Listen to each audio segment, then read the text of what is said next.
네, 투자손자문법 2부 순서를 시작하겠습니다. 5월 24일 목요일 장입니다. 자, 11시부터는 시청자 종목 상담 준비되어 있습니다. 전화와 문자로 많은 참여를 부탁을 드립니다. 자, 2부에서 준비한 내용들입니다. 김동섭의 마켓포인트에서는 솔로몬 투자증권 김동섭 이사와 함께 글로벌 주요 이슈를 통한 국내 증시의 흐름 분석하고 필승 투자 전략을 세웁니다. 동상이몽 수급으로 보는 시장에서는 신한 PWM 압구정센터의 박재민 팀장과 함께 실시간 주체별 수급 상황 살펴보고 개인을 위한 투자 전략 제시합니다. 이슈 정복하기에서는 대성투자자문 안종호 주식운영팀장과 함께 세계를 흔들고 있는 유로존 위기로 인해 탄생한 신조어 알아보고요. 상장 후 악재가 거듭되고 있는 페이스북의 향후 전망에 대해 살펴봅니다. 하창봉의 가라사대에서는 유로존과 원자재, 환율의 동향을 통한 세계 금융시장의 현 주소를 진단합니다. 네, 먼저 김동섭의 마켓포인트입니다. 솔로몬 투자증권 김동섭 이사 전화 연결합니다. 안녕하십니까? 네, 안녕하십니까? 네, EU 정상회의에서 유로본드 도입을 놓고 프랑스와 독일 간의 의견차를 보이고 있다고 하는데요. 또 그리스에 대한 해법도 별다른 성과가 없다는 소식이 들리고 있습니다. 반면에 이탈리아하고 프랑스는 유로본드 발행 등에 대해서 어느 정도 합의를 했다는 그런 소식도 들려오고요. 자, 이에 대해서 어떤 생각들을 갖고 계시는지 들려주십시오. 지금 그 유로 정상회담이 특별 정상회담이 지금 아직도 안 끝났거든요. 그러니까 예전에 정상회담으로 보면 보통 한 새벽 4시 정도, 우리나라 시간 새벽 4시 정도면 결과가 나왔습니다. 근데 오늘 지금까지 진행하는 거 봤을 때는 유로 본드에 대해서 올랑드 프랑스 대통령이 강력하게 주장하고 있고, 또 이탈리아 마리오 몬티 총리도 역시 지금 그 부분에 대해서 굉장히 얘기를 많이 하고 있습니다. 특히 어저께 스페인의 라우이 총리가 ECB가 그 스페인 국채를 사달라고 계속 얘기를 하고 있는 상황이거든요. 그렇다면 메르켈 총리 입장에서 반대하는 상황에서 여러 나라들한테 지금 부닥친 그런 상황이기 때문에 아마 이게 이제 경론이 좀 있는 것 같습니다. 그래서 뭔가를 메르켈도 그 유로 본드를 막기 위해서는 다른 거를 내줘야 되는 그런 상황이 아닌가라고 보여지고 있고요. 그게 아마 조율하는 것 때문에 시간이 많이 걸리지 않나 이렇게 생각하고 있습니다. 지금 시장에서는 6월 28일 날 있는 그 정례 정상회담 때 유로본드가 안건이 되게 할끔 그 얘기가 오가는 것이 아니냐 뭐 이런 얘기도 좀 있고요. 그렇지만 이제 유로본드는 시기적인 문제인 것 같습니다.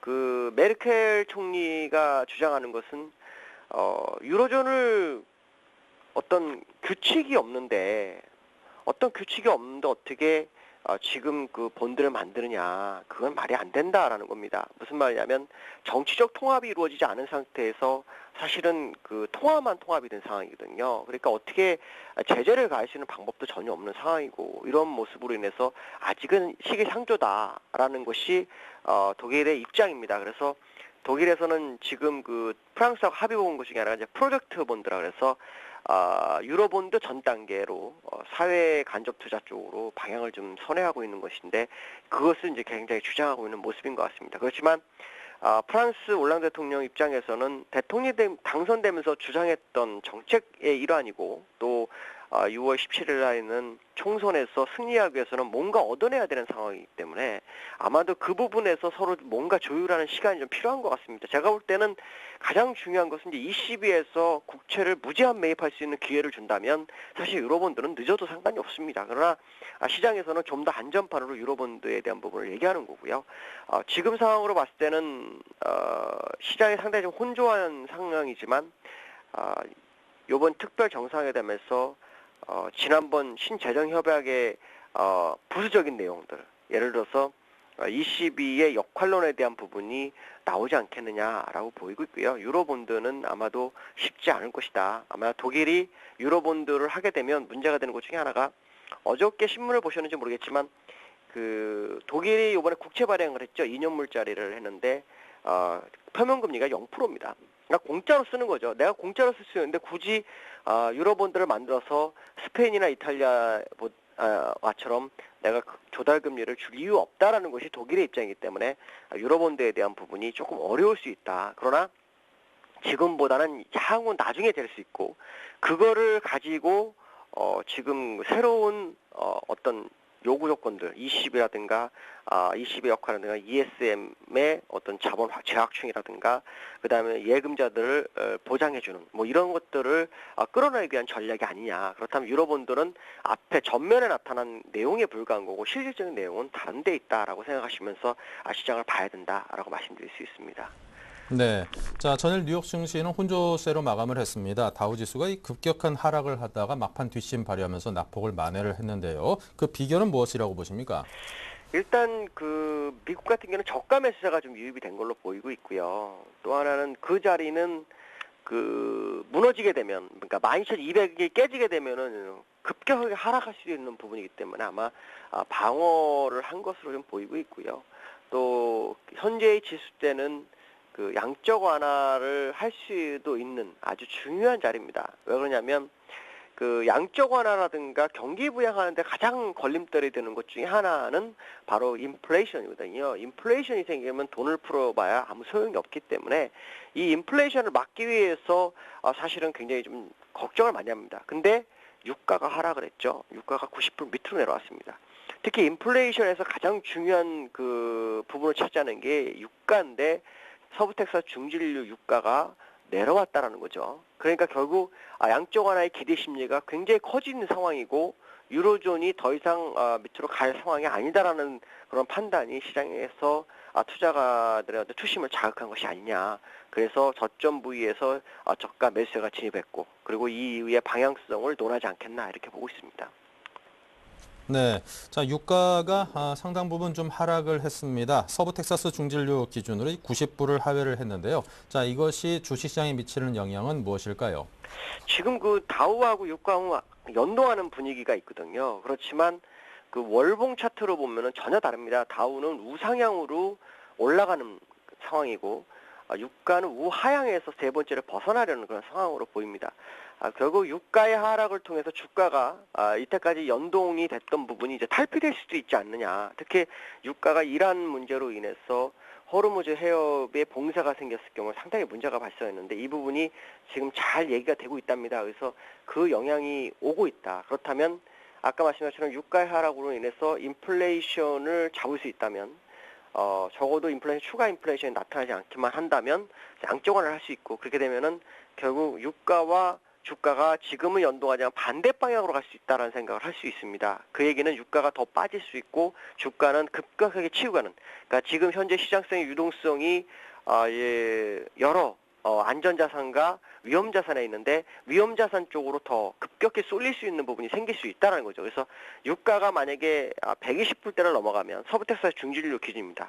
브렌트유 기준이 아니라 서부 텍사스 중진류로 120불대까지 가게 되면 굉장히 위험합니다. 물론 기술적으로는 갈 수 있는 차트가 돼 있지만 지금 상황에서 유동성이 위험자산으로 올 것이냐 안 올 것이냐는 유가의 방향성을 나타낼 수 있는데 유가가 90불이 무너졌다는 얘기는 유가에 투자한 투심이 이제는 위험자산 쪽으로 올 수 있는, 주식 쪽으로 올 수 있는 시그널일 수도 있다라는 생각을 해봐야 될 것 같습니다.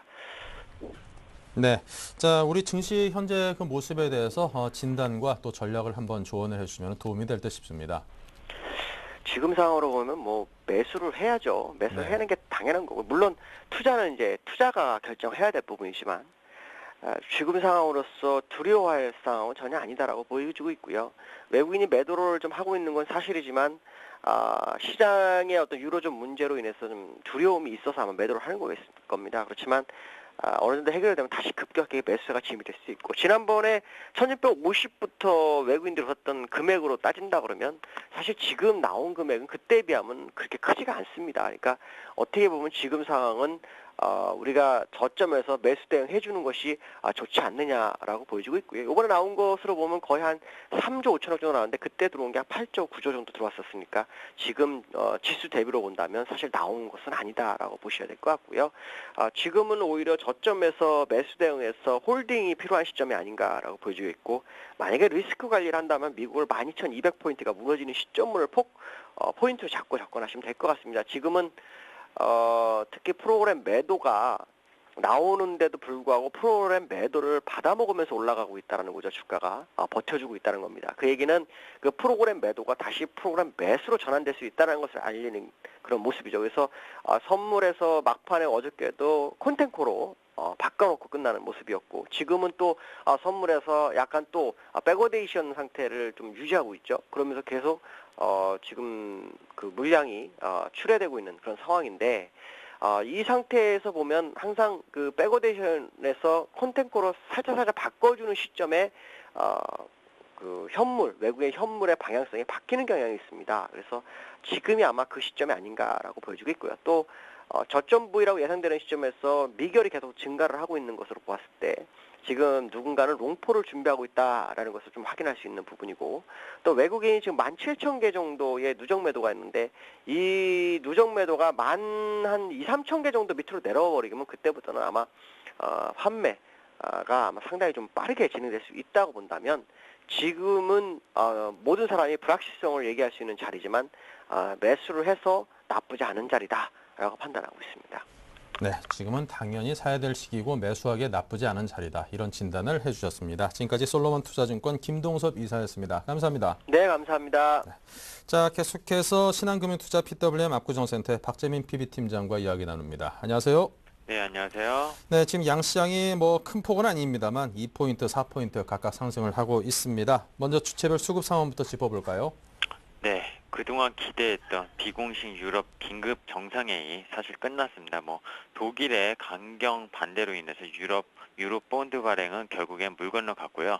뉴욕 증시 마감 1시간을 앞두고 급 반등한 거는 결국 프랑스 올랑드 대통령과 이탈리아 몬티 총리 시향을 보셔서 아시겠지만 그런 어떤 유럽 본드의 어떤 단호한 대응을 할 것이다. 이런 발언 때문에 사실 올랐다고 하는데 기대감이 사실 너무 앞서가는 게 아닌가 일단 좀 말씀을 드리고 싶고요. 그 여파로 결국에는 코스피 하락하지는 않았고요. 지금 강보합으로 시작을 했는데요. 말씀하신 대로 2포인트 상승하면서 1810포인트 회복하는 모습 보이고 있습니다. 하지만 주체별 수급상을 체크해 보면은 결국 상승에 대한 어떤 기대감보다는 결국에 간망이 더 옳지 않나 일단 생각이 드는데요. 외국인이 금일 1시간 좀 개장한 지 시간이 지났는데 1040억을 팔고 있습니다. 기관이 600억을 바치고 있고요. 개인이 278억 정도를 바치고 있는데요. 외국인은 금일 현물시장에서 역시 매도 공세를 계속 아침부터 강행을 하면서 파생시장, 선물시장에서 결국에 매도 매수를 번갈아 가면서 옵션 시장을 뒤흔드는 그런 아무래도 파생상품 시장이 더 크지 않나 일단 생각이 들고 있고요. 전기전자 업종, 삼성전자 많이 던지고 있는데요. 656억 전기전자 업종 던지고 있고요. 운수장비 업종, 자동차 업종도 좀 많이 던지고 있습니다. 200억 가까이 던지고 있고 전 업종 골고루 던지는 모습. 기관은 반면에 전기전자 200억 사고 있고요. 특징적인 게 오늘 하나그룹에서 이라크 관련해서 9조 원 관련 수주 그런 계약을 체결할 것이다. 그런 아침 뉴스가 나오면서 건설주들이 상당히 센 모습인데 건설주들 기간이 69억 정도 사면서 많이 이끌어내는 모습 보이고 있고요. 화학업종 48억도 사고 있습니다. 개인 같은 경우 전기전자 394억을 사고 있고요. 운수장비 116억. 전차군단에 개인이 계속 몰리는 모습 최근 들어서 보이고 있습니다. 기계업종 100억 파는 것도 좀 특징적이고요. 코스닥 시장으로 잠깐 넘어가 보겠습니다. 코스닥 시장은 개인, 외국인, 기관 다 사고 있습니다. 조금씩 사기 때문에 의미는 별로 없다고 생각이 드는데요. 일단 오락문화서비스 개인이 17억 사는 게 제일 많이 사는 업종이고요. 외국인과 기관은 통신방송 서비스, IT 하드웨어 업종, 그리고 셀트리온이 조금 2% 넘게 상승하는데 외국인이 15억 정도 사는 모습 이렇게 좀 보이고 있습니다. 네, 오늘 주체별 속내를 표현해 주십시오. 네, 외국인 유럽 정상회담 달라진 게 뭔데? 우리는 오늘도 팔 것이다. 이렇게 딱 한마디로 좀 잘라서 말씀을 드리고 싶고요. 개인 시간이 지날수록 아무래도 뭔가 해결되지 않겠냐. 결국에는 뉴욕 증시도 바닥 짚고 올라오는 모습 보이는 것 같다. 사자. 이렇게 판단을 한 것 같고요. 기간 별일은 없었네. 근데 오늘 조금 사볼까? 좀 해결이 되지 않겠냐. 이렇게 좀 관망하면서도 저가 매수세로 나서는 모습을 보이고 있습니다. 네, 자 오늘 개인을 위한 투자 전략을 제시하신다면요? 네, 오늘은 종목 말고 좀 투자 전략을 말씀을 드리고 싶은데요. 사실 왜냐면은 유럽 정상회담 달라진 건 없다라는 겁니다. 결국에는 긴급 정상회담이라고 했지만 다음 달 정상회담으로 모든 걸 밀어놓은 회의였다. 이렇게 좀 말씀을 드리고 싶고요. 원래 그리스를 위시한 어떤 유럽 문제 해법 마련에 성공했다기보단 그리스가 다음 달 총선에 대한 어떤 6월 17일 2차 총선이 있죠.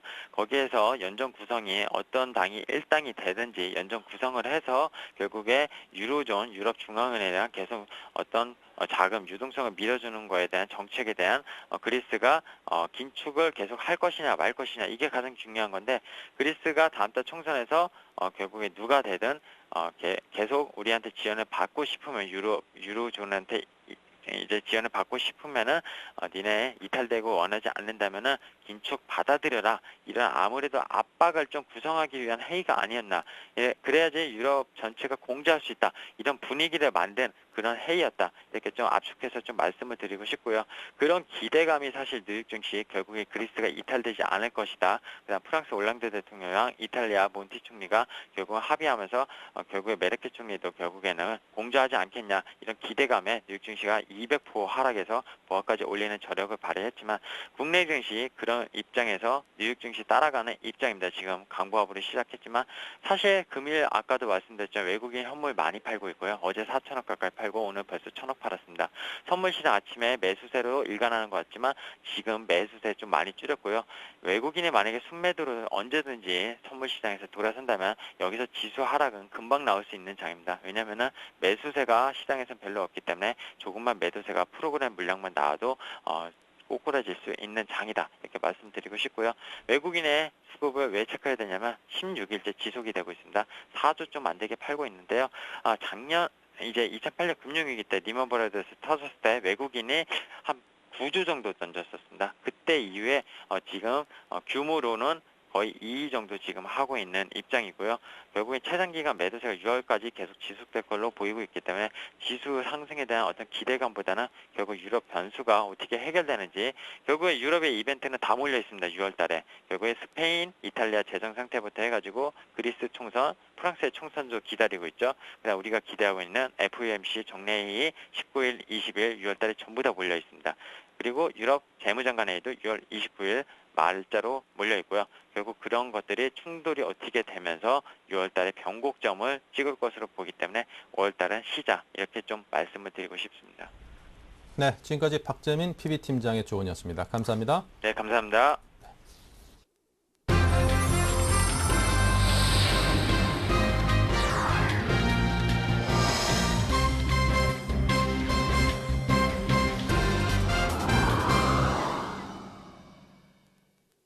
네, 전문가들의 12자 투자 전략부터 살펴드리겠습니다. 자, 먼저 박성일 연구원은 지수 반등을 대비한 주식 매수를 이야기하셨고요. 박소영 대리는 오후장에 매수 전략 세우기, 신용훈 연구원은 분할 매수가 유효한 장 전망, 최희용 대리는 불확실성이 확대되고 있으니 관망하자라고 했습니다. 김훈 대표는 대만 상해 시장이 출발할 경우에 저점 매수를 잡자라고 하셨습니다. 자, 박성일 연구원은 관심 업종에 대해서는요, 자동차, IT 업종의 분할 매수를 이야기했습니다. 박소영 대리는 대형 건설주, 중장기 시각으로 분할 매수하자. 오늘 건설주 좋습니다. 신용훈 연구원 IT 업종의 분할 매수, 최희용 대리 역시 전기 전자 업종의 분할 매수, 김원 대표는 금융과 기초 소재 저점 지지에 매수하고 모아가자라고 했습니다. 네, 전반적으로 전차 군단과 그리고 건설 금융을 이야기하셨습니다. 자, 교보증권 청담지점의 최희용 대리와 연결해서 자세한 이야기 나눠보죠. 안녕하십니까? 네, 안녕하십니까? 네, 양시장이 좀 시원스럽게 올라줬으면 좋겠는데 조금 성에 못 미치는 듯합니다. 현 시장 흐름 짚어주십시오. 네, 지난주의 급락에 이어서 이번 주는 저점을 확인하고 방향성을 모색하는 구간으로 평가할 수가 있겠는데요. 네, 그리스의 유로존 탈퇴 가능성이 높아지면서 지수를 오르지도 내리지도 못하는 모습을 보이고 있습니다. 네, 유럽연합 특별정상회담이 어제 있었는데요. 뚜렷한 해결책이 나온 게 아니기 때문에 시장은 관망하는 모습을 보이고 있고요. 네, 결국 유로존에 대한 해법은 다음 달 6일 열리는 유럽중앙은행 통화정책회의가 돼서야 방향이 갈릴 것으로 보입니다. 네, 지수 관련주 매매 전략은 지수가 1800선을 이탈할 때, 즉 지금은 아닙니다. 분할 매수하는 전략이 유효하게 보이고요.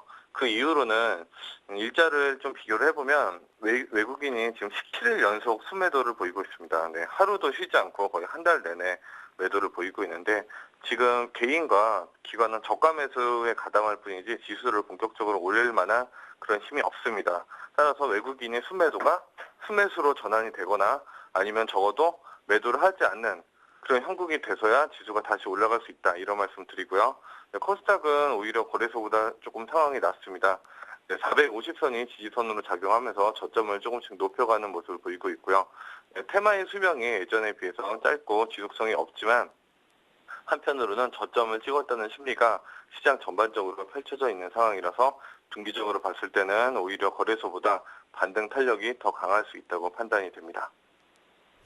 네, 자, 이 전기전자 업종의 분할 매수라고 이야기를 하셨습니다. 이 전문가분들의 전반적인 의견이 전기전자 그리고 자동차 업종 등 아무래도 그동안 잘 이끌었던 업종에 대해서 관심이 높아지고 있는데요. 이 부분에 대해서 설명을 자세히 해주십시오. 예, 오늘 관심 업종은 전기전자 업종으로 했는데요. 그동안 지수가 밀리면서 삼성전자, SK하이닉스, LG전자 등 전기전자 업종이 역시 큰 폭의 조정을 받았습니다.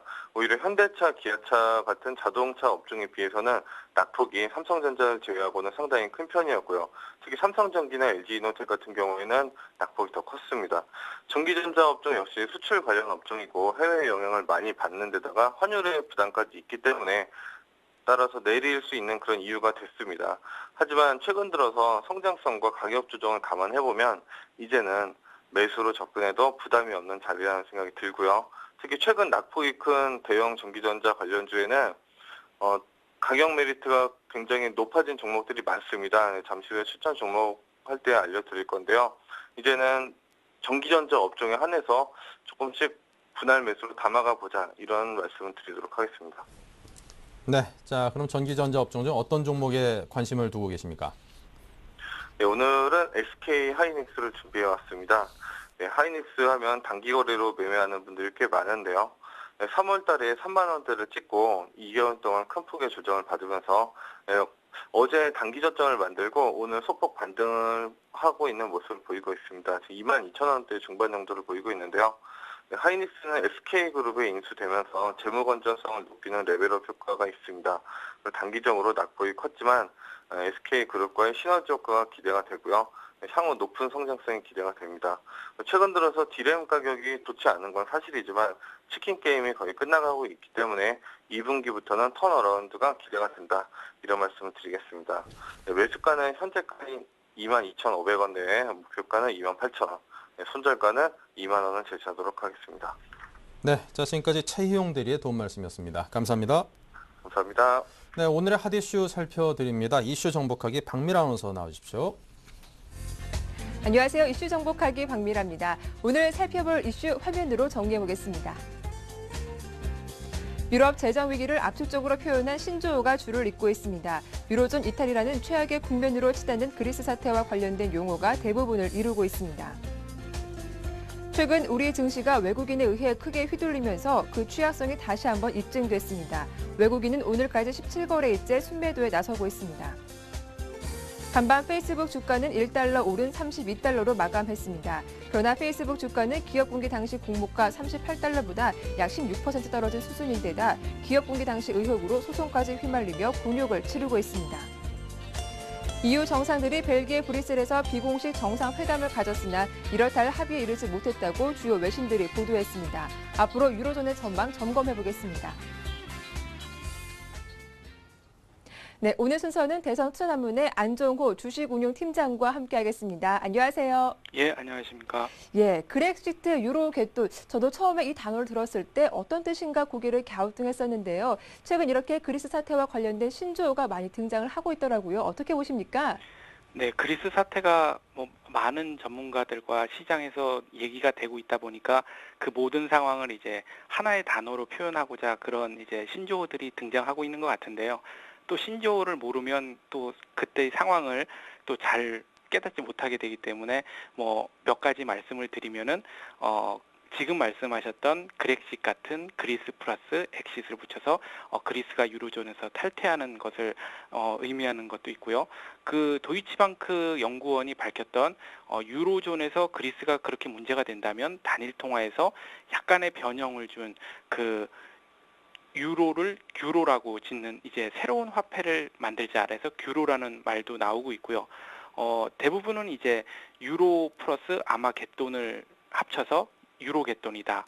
그리고 그리스의 그 수도 아테네에 있는 유명한 그 사적지인 아크로폴리스에다가 대참사를 의미하는 아포칼립스를 붙여서 아크로폴립스라는 단어도 사용되고 있다고 합니다.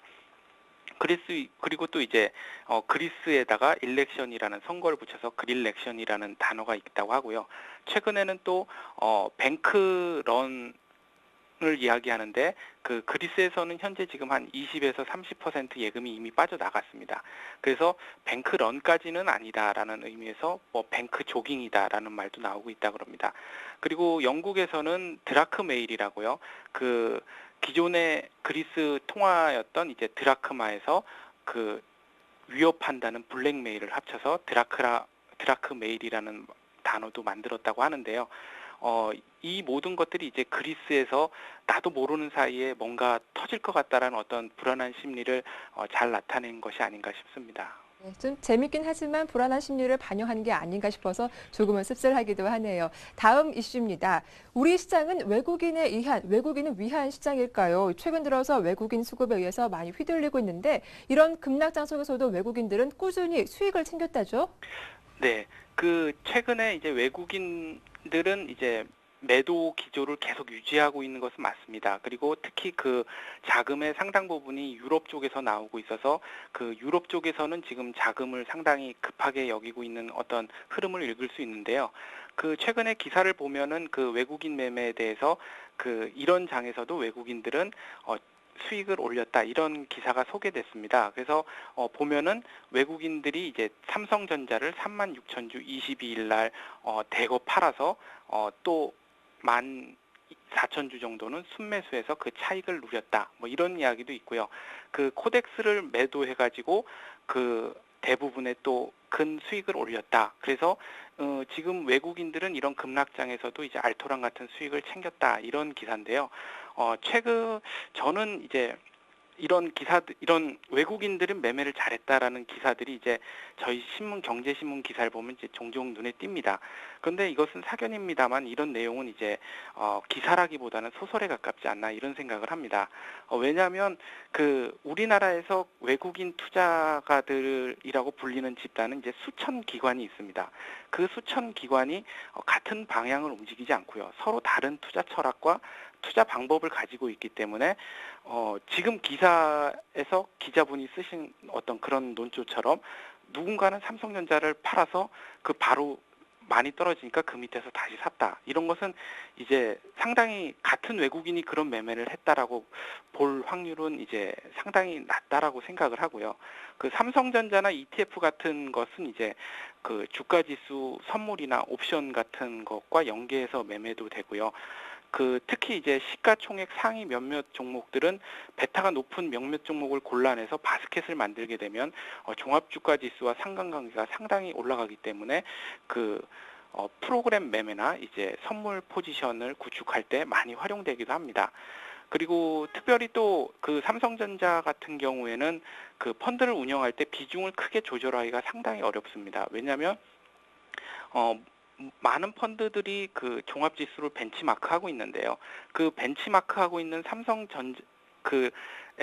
삼성전자가 상당히 비중을 크게 차지하고 있기 때문에 그 삼성전자를 비중을 조절하게 되면은 펀드가 굉장히 혼란스럽게 됩니다. 그래서 그 지수하고 완전히 따로 놀겠다라는 그런 어떤 운영 철학이 아니라면은 그 삼성전자의 비중을 조절하기는 상당히 어렵다 이런 얘기고요.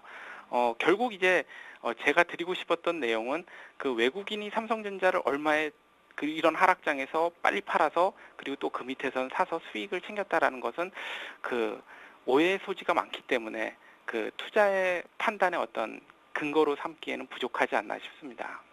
예, 최근 뉴욕 증시에서 가장 뜨거운 이슈가 바로 페이스북의 상장이기도 했는데요. 승자의 저주라는 말이 생각날 정도입니다. 상장 이후 주가가 꾸준히 하락하다가 간밤 소폭 오르긴 했는데 그래도 여전히 공모가는 밑돌고 있죠.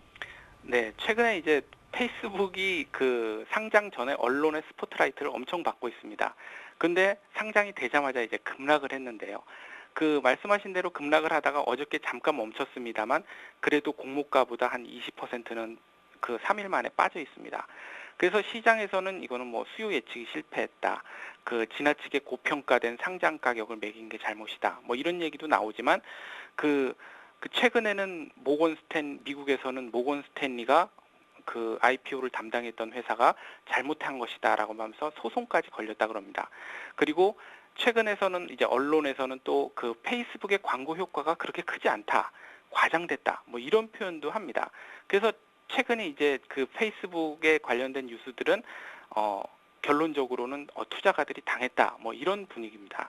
근데 이제 제가 드리고 싶은 말은 이제 페이스북의 가치를 논했을 때요. 그 상장되기 전에는 그 공모가를 높이고 다시 수정해서 높이고 해야 될 만큼 열기가 뜨거웠었습니다. 이제 그런 열기는 이제 어디로 갔는가 하는 건데요. 그 페이스북은 개인적으로는 굉장히 좋은 회사라고 생각을 합니다.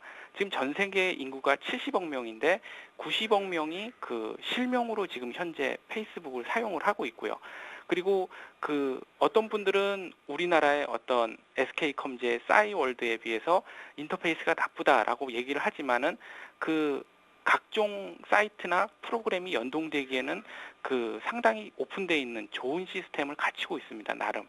그래서 그 어떤 광고 수익보다 그 뒤에 있는 이면에 깔리고 있는 데이터들이 엄청나기 때문에 좋은 회사다라고 생각을 하고 있는데요. 최근에 이제 주가가 20% 내리니까 투자가들은 이제 당했다라고 얘기를 하지만 곰곰이 뒤돌아서 생각을 해보면은 이제 회사가 변한 것이 아니라 이제 투자가들의 마음이 변했다라고 생각을 합니다. 그래서 그 어떤 투자 결정을 했을 때는 그 투자 포인트를 잘 마음속에 두고서 있는 것이 좋지 않을까 생각해 봅니다. 네, 오늘 아침에 EU 특별 정상회담이 마무리가 됐습니다. 어떤 합의점이 나오지 않을까 기대를 했었는데 여전히 같은 말만 되풀이했더라고요. 유로존의 합의 내용들 다시 한번 정리해 주시죠. 네, 그 유로존 회담에서 그 큰 결과는 없었습니다. 그래서 결국은 이제 그리스의 새로운 변수, 그린스 문제 이제 새로운 변수가 등장하지는 않았는데요. 그런데 미국 시장에서는 또 장 막판에 크게 올랐죠. 왜냐하면 이태리 총리하고 올랑드 대통령이 그 유로 정상 성장을 위해서 모든 방안을 강구하는데 합의했다라는 건데 시장에서는 그것이 이제 유로본드 발행을 하는 것이 아닌가 생각을 한 것 같습니다. 유로본드가 여태까지 문제가 됐던 것은 채권을 발행하고 나면은 그 유로 각국이 보증해서 채권을 발행하게 되는데요. 과연 그 채권의 원금을 누가 갚을 것이냐는 겁니다. 채권을 발행했으면 당연히 원금하고 이자를 내야 되는데요. 그렇게 되기 때문에 이제 유로 정부에서 세금을 걷어야 된다라는 결론에 도달하게 된 겁니다. 그래서 긍정적으로 이제 보는 쪽은 그 미국처럼 그 연방 정부에서 세금을 걷게 된다면 유로도 이제 연방 국가화 된다. 그래서 현재의 어떤 단일 통화보다는 훨씬 강력한 그 국가 체계로 바뀌는 것이 아닌가라고 생각해서 강력한 호재로 생각을 하고 있는 것 같습니다. 그래서 EU 정상회담은 어쨌든 5주 뒤에 다시 열리기로 됐는데요. 그렇게 되면 이제 그리스의 재선거도 끝났고 정부도 그 구성이 된 후이기 때문에 그때 가서 어떤 도움이 구체화되지 않을까 생각합니다. 까지 대성 투자자문의 안정호 주식운용팀장과 함께했습니다. 도움 말씀 고맙습니다. 네, 감사합니다. 이슈 정복하게 저는 내일 다시 인사드리겠습니다.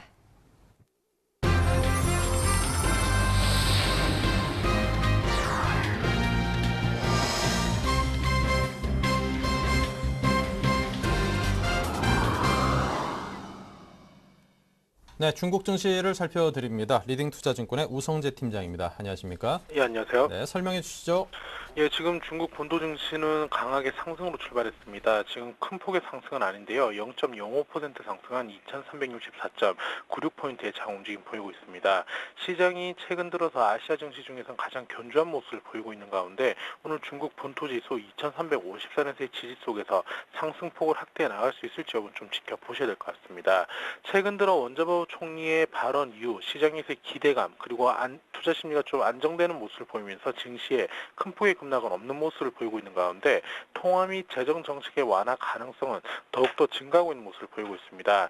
지금 최근에 재정 정책에 대한 기존의 큰 틀을 유지하되 시장에서의 소폭 정책을 변화할 수 있다는 언급이 나오면서 시장에서의 기대감은 좀 많이 커지고 있는 모습을 보이고 있는데요. 이와 함께 중국 중국 지방 정부 부채에 대한 통제는 가능하다라는 세계은행의 언급들이 나오면서 중국에 대한 리스크가 조금씩 줄어들고 있다고 보시면 좋을 것 같습니다. 이와 함께 OECD에서 또한 경기 부양 조치로 인해서 중국의 경제가 반등할 것이라는 전망을 내놨었는데요. 최근 들어 중국이 2분기에도 경제가 회복되지 못할 것이라는 우려감이 나오면서 시장에서의 불안감이 좀 나타나고 있었는데 OECD가 중국의 정책적인 변화가 나올 경우에 경기 부양이 가능하다는 언급들을 내놓으면서 중국의 정책적인 변화 여부가 결국은 증시 상승으로 이어져 나갈 수 있는 만큼 시장에서는 기대하고 있는 이러한 정책들이 나올지 여부는 좀 지켜보셔야겠습니다. 이와 함께 중국이 가전제품에 대한 신규 보조책을 시행한다라고 발표를 했습니다. 결국 가전제품에 대한 신규 보조책 시행으로 인해서 가전업종에 대한 기대감은 좀 많이 커지고 있는 모습을 보이고 있는데요. 특히 LCD TV에 대한 지원은 이제 중단하는 모습을 보이면서 LED TV에 대한 보조로 이어져 나가고 있는 만큼 LCD 업종을 주력으로 하는 가전업종들에 대한 가정업종으로 보았을 경우는 리스크가 될 것으로 보이고 있는 만큼 시장에서 종목별 업종별로 좀 선별해서 접근하시는 게 좋을 것 같습니다. 오늘 중국 본토지수 강한 흐름을 좀 이어져 나갈 것으로 보이고 있는 가운데 2350선에서의 지지와 함께 2400선의 박스권 기조 당분간 좀 이어져 나갈 확률이 높은 만큼 이러한 부분 염두하시고 접근하셔야겠습니다. 네, 지금까지 우성재 팀장이었습니다. 감사합니다. 예, 고맙습니다.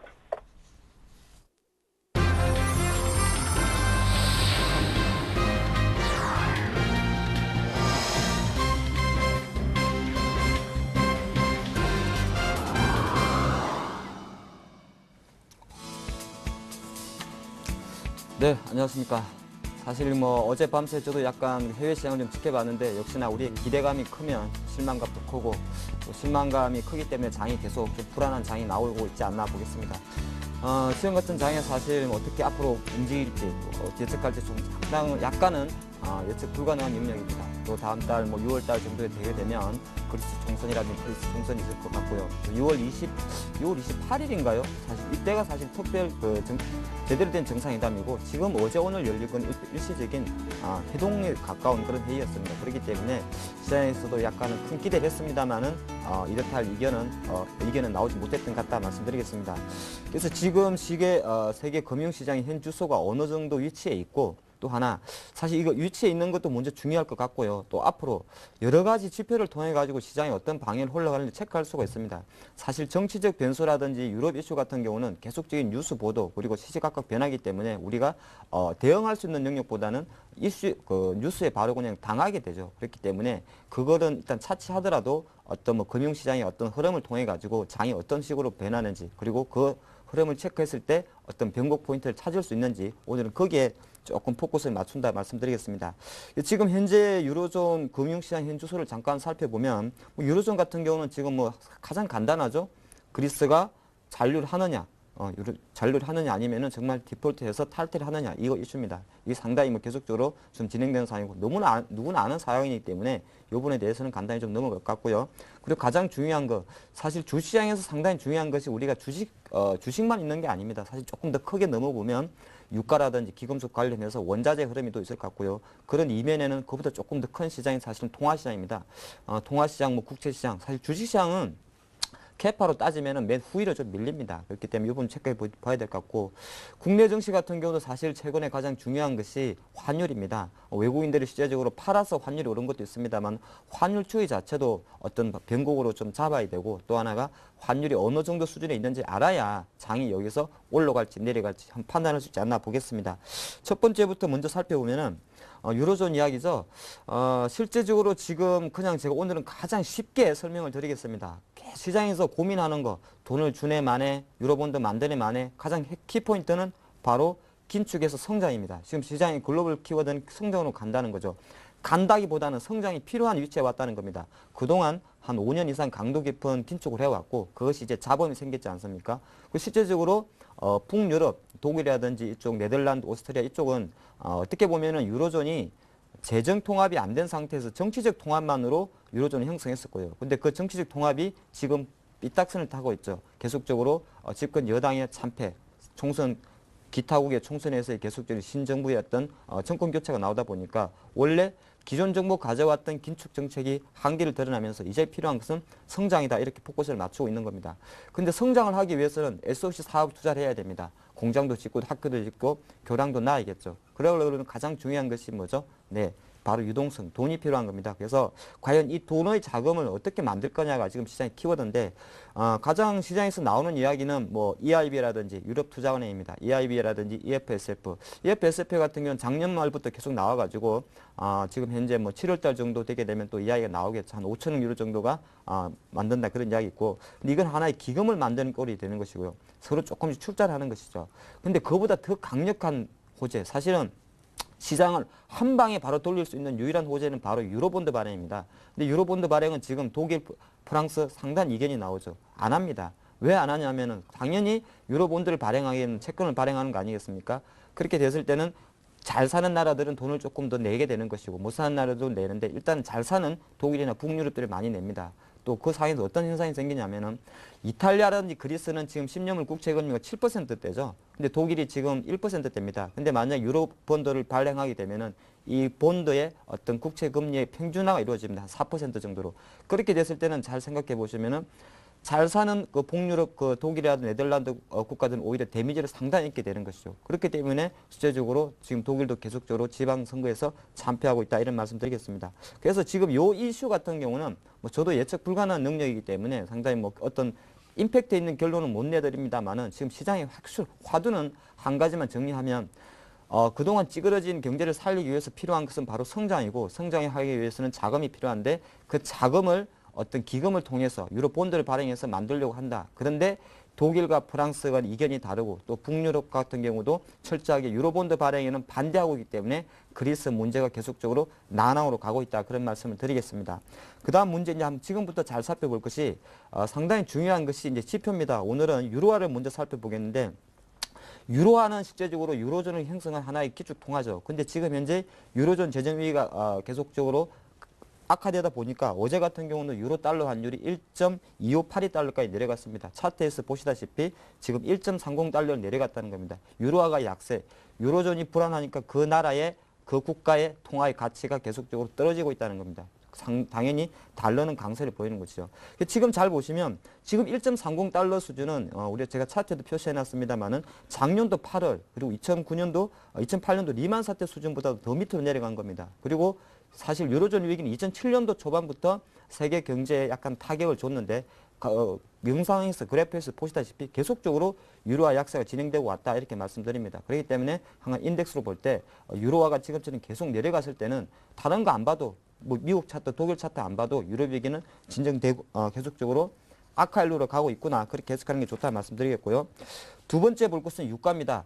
어제도 지금 국제 WTI 기준으로 90달러를 하회해서 89달러 90으로 마감을 했습니다. 이제 원달러 선물 기준, 유가 선물 기준인데 간단한 이슈가 있죠. 지금 보면은 유로존 불안 뭐 계속적으로 나오기 때문에 유가는 약할 것이고요. 또 그리고 어제 수요일 어떤 할 수 있는 세계은행에서 중국의 성장률을 8.4에서 8.2로 하향했습니다. 그렇기 때문에 수요에 대한 부분도 상당히 유가를 하락세를 붙이겠다 말씀드린 거.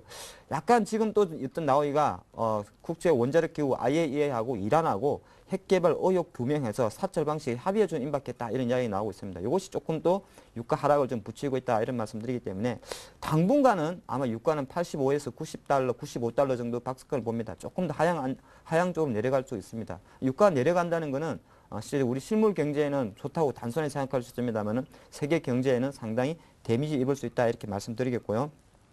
그 다음에 중요한 거는 금입니다. 금 같은 경우가 굳이 뭐 어떤 특정 종목을 매매한다 그러지 않더라도 하나의 원자재 시장이 계속적으로 내려간다는 건 안 좋은 흐름인데 금 가격 같은 경우가 제가 보니까 밤새 금 선물이 한 1,550달러 선까지 또 내려갔습니다.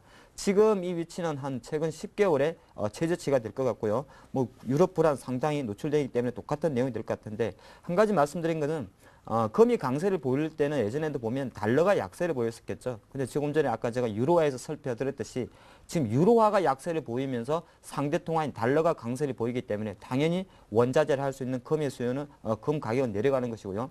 또 하나 중요한 것이 세계에서 금을 가장 선호하는 두 개의 나라가 있습니다. 바로 중국과 인도입니다. 중국은 실제적으로 세계 금 수요량의 인도는 한 27%를 차지하고 있고요.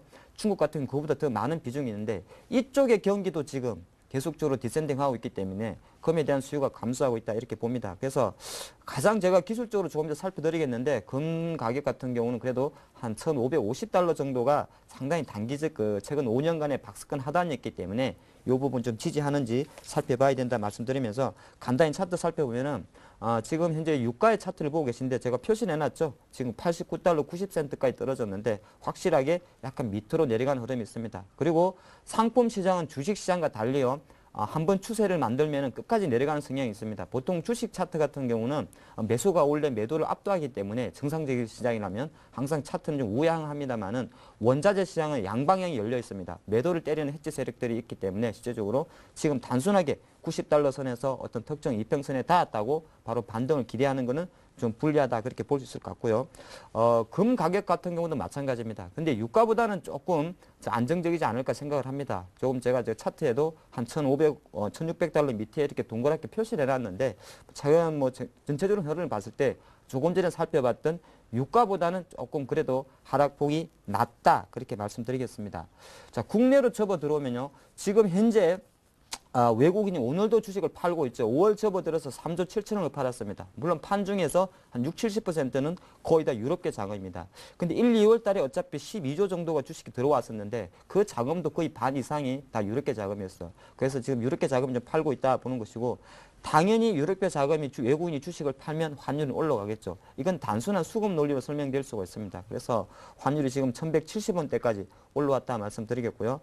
이 외국인들이 최근에 주식을 팔면서 약간 특징이 뭐냐면은 선물과 옵션과 연계된 차익 프로그램 매매 비중보다는 비차익 프로그램 매도가 상당히 높습니다. 최근에도 보면 계속적으로 프로그램 매도 물량이 나오고 있는데 최근 그 데이터 분석을 해보면은 외국인 환율하고 외국인 매매 동향에서 비차익을 통한 매매 동향이 동좌를 많이 보이더라. 비차익이란 건 뭐냐면요.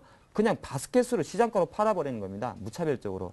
지난 한 화요일쯤에 보면은 뭐 강원랜드라든지 대원강업이라든지 일부 종목들이 모학이라든지 갑자기 개별주들이 순식간에 한가를 갔다 온 적이 있습니다. BNP 파리바 참고였는데요.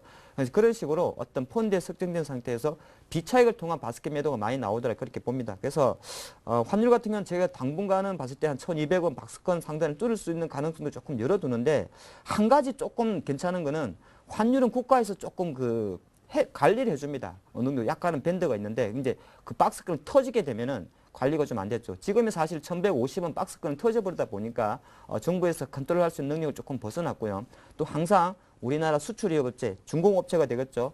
선물한 매도했지. 올라가지 말라고 베팅을 해놓은 사람들이 1,150원을 뚫어버리니까 손절성 투매가 나오면서 환율이 약간 오버슈팅을 가고 있다 말씀드리겠습니다. 그래서 마지막으로 환율 차트 한번 보시면 지금 확실하게 한 1,150원이 최근 1년 정도의 박스권 상단이었는데 이것을 뚫어버렸기 때문에 환율의 추가 상승 조금 열어두는 것이 낫다 그런 말씀 드리면서 앞으로 원자재 금이라든지 원달러 환율, 유로 흐름을 잘 보신다 그래도 유로존의 어떤 정치적 변수에 대해서 대응할 수 있지 않나 그런 말씀 드리겠습니다.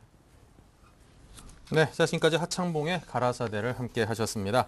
자, 이 못지않게 또 유효한 정보들이 많이 있는 양순몬 나종호 두 분 전문의께서 준비하고 있는 세미나가 준비되어 있습니다. 최적화된 우량 종목의 선정 방법이라는 주제로 준비하니까요. 많은 참여 부탁드리고요. 잠시 후에는 종목 상담 이어집니다. 전화와 문자로 많은 참여를 부탁을 드립니다. 자, 오늘 5월 24일 목요일 순서는 여기서 마칩니다. 양시장 모두 코스피 3.7, 코스닥 4.29포인트 상승 중입니다. 저희는 내일 다시 뵙습니다. 감사합니다.